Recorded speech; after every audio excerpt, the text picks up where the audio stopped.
এই হাটটা আবার তোমরা কখনো গোপন করিও না। আমদানি আছে, আমরা গরু কিনতে এসেছি এবং হাটের পরিবেশটা অনেক ভালো। আমরা দেখি, পছন্দ করে গরু সেরকম হলে কিনে নিয়ে যাবো। 3টে বকরি এনেছিল, একটা বেচেছি, ইসলাম বিক্রি হলো খাসি।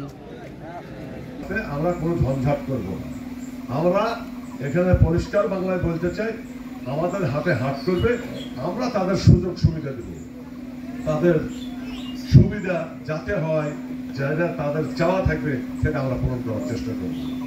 এখন সর্বোপরি আমি বলতে চাই যে আমি এই যে আজকে যে হাট বা আজকে এই হাটটা তাহলে কত 89 সাল থেকে আজ পর্যন্ত রবিবার আর বুধবার, তারা এরকমও বলে বেড়াচ্ছে যে রোববার আর বুধবারটা মঙ্গলবার আর শনিবার করে দিলে কি হয়। এমনকি আমার থানার ওসি সাহেবও বলছেন, কালকে আমাকে ফোন দিয়ে ওসি সাহেব বলেছেন যে আপনার হাটটা শনিবার আর মঙ্গলবার করলে হয় না।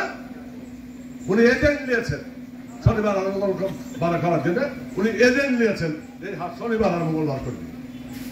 এটাও আমি সাংবাদিক ভাইদের কাছে। বান্ডেল থাকলে প্রতি সেনমানিতে টাকা বাঁচবে। বিকাশ সেনমানি বান্ডেল কিনে জিতুন প্রতি লেনদেনে।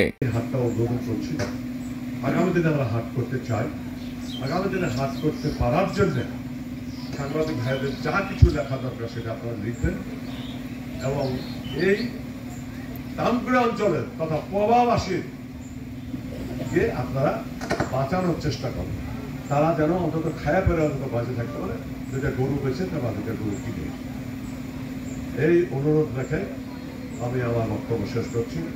এখন এই মুহূর্তে হাটটা উদ্বোধন হবে, উদ্বোধন করে দেবো, তারা সবাই আমার সঙ্গে থাকেন এবং আগামী হাট আবার রবিবার। আমরা মনে করব আগামী হাটে সাংবাদিক ভাইরা আজকে যদি 10 জন এসে থাকেন, আর হাটে একটু বেশি আসেন, আপনারা প্রথম আগে পয়েন্টগুলো দেখেন, যে পয়েন্টে তারা গরু ঘেরছে, যে পয়েন্টে তারা গরু ঘেরে দিয়েছে মানুষকে শক্তি প্রয়োগ করে, সে পয়েন্টগুলো আপনারা আগে দেখেন। আমার কথা যদি ভুল হয় আমার কথা শুনেন, আপনারা এটাও দেখেন। তো যাই হোক, আমার বক্তব্য এখানে শেষ।